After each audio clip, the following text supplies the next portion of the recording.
ሰላም እንዴት ናችሁ? ደህና ናችሁ? አለሁ እኔ እግዚአብሔር ይመስገን ደህና ነኝ። እንዴት ናችሁ? ደህና ናችሁ? ያለው እኔ እግዚአብሔር ይመስገን። እና አንድ ነገር ልላችሁ ነበር እና የሰው ልጅ ለምንድነው አሁን ወጣቶች፣ ህፃናት ብቻ የተለያዩ ሰዎች ሞቱ ደንግጠናል። ውይ ለዚች ነው አጭር እድሜ ነው እና ምን ሞትበትንስ ቢነግረን ብናውቅ ምናምን እያልን አንዳንድ ጊዜ እኔም እጠይቃለሁ። ለምሳሌ የምሞትበትን እኮ ጊዜ ባውቅ አለፋም ነበር፣ ይሄን ያክል አልደክምም ነበረ።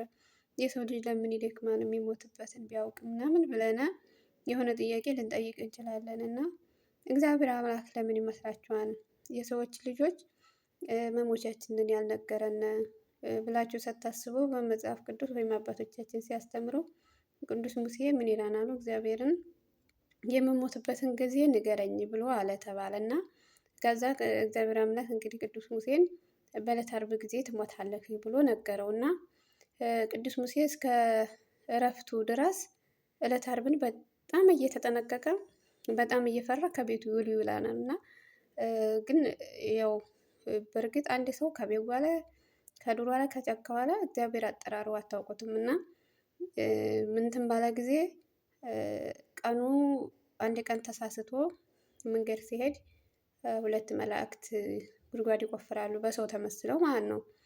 እና ጉድጓድ እየቆፈሩ እንዴ ምን ሆኖ ነው ምናምን ሲሉት ሰው ሞቶብን በቃ ልገዛችሁ ብሎ አላ ይባላል። እና ከዛ ልገዛችሁ ብሎ መላእክትን እንግዲህ ያው በሰው አምሳል ማለት ነው እና ልገዛችሁ ብሎ ሲያግዛቸው ከዛ ቁመትህን እንዳንተ ይመስላል እስኪ ከንዳልን ሲሉት ከዛ እንትን ሲል ጉድጓዱን እንትን ሲለው ማለት እሱ ረስቶታል ዕለተ ዓርብ መሆኑን ማለት ነው። ከዛ ሲለካው የእሱ እንደሆነ ተናገረው ማለት ነው።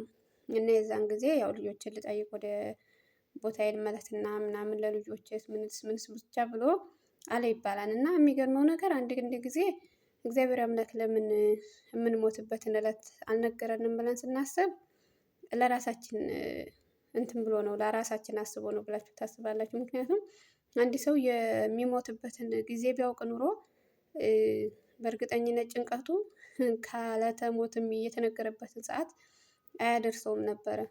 እየተጨነቅን አሁን አንድ ነገር ሲመጣ ለራሱ በጭንቀት ራሳችንን ጦሽ ብሎ ሊሞት ነው የሚያየው እንኳን ይቅርና የምንሞትበትን ጊዜ ተነግሮን ማለት ነው። እና እግዚአብሔር ለኛ አስቦ ይመስለኛል። አንዳንድ ጊዜ ደግሞ በተነገረን ብለን የምናስበው ብዙዎቻችንን እንለፋለን። በእውነቱ ከሆነ በስደትም በሀገርም በብዙ ነገሮች እንለፋለን።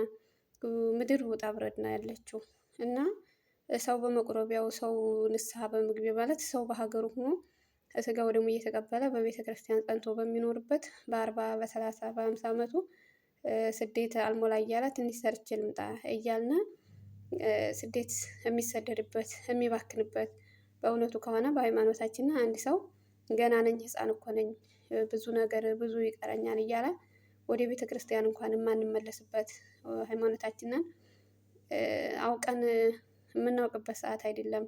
ገና ነኝ ወጣት ነኝ እንቀሰፋለን በማለት እና ብዙ ስበቦችን እናበዛለን። በእርግጠኝነት ወደ ቤተ ክርስቲያን ብንቀርብ ለራሳችን ጥቅም ነው።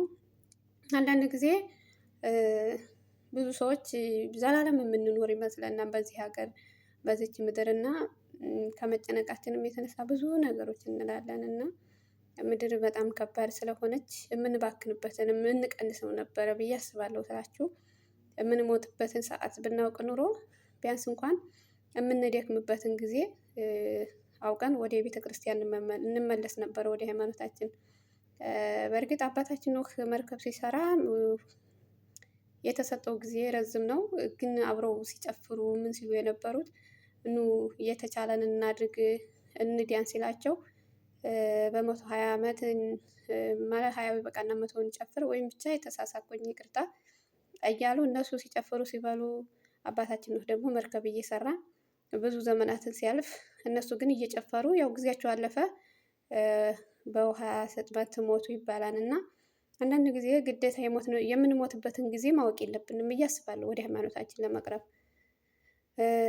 የተቻለንን ያክል በሃይማኖት ሁነንም እኮ ስራ መስራት እንችላለን። አረቦቹ ቤት ሁነን ጾመን ጸልየን ትምህርት ተምረን ብዙ ነገር ሁነን መኖር እንችላለን። ከሀገራችንም ሁነን ሰዓታችንን እያመቻቸን ብንጾም ብንጸልይም እንችላለን። ወደ ቤተ ክርስቲያን ብንመለስ እንችላለን። የኛ ስንፍናችንና ከዓለም የተለየ ሆኖ ነው እንጂ በእውነቱ ከሆነ አንድ ሰው ካሰበበት ምንም ነገር ያቅተዋን ብዬ አላስብም። እና የእኛ ስንፍና ነው ወደ ቤተ ክርስቲያን ሳንቀርብ የሁለት ዓለም ስደተኛ መሆን።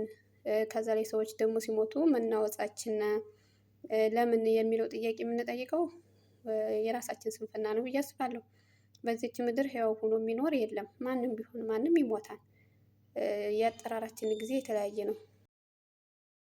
በህፃንነትም በጎልማሳነትም አርጅተው ነው የተለያየ አሟሟታችን የምንሞትበት ሰዓት የተለየ ነው እንጂ ሁሉም ሰው ይሞታል። ሕያው ሆኖ የሚኖረው በሰማይ ነው። በሰማይ ሕያው እኖራለሁ ካለ አንድ ሰው ደግሞ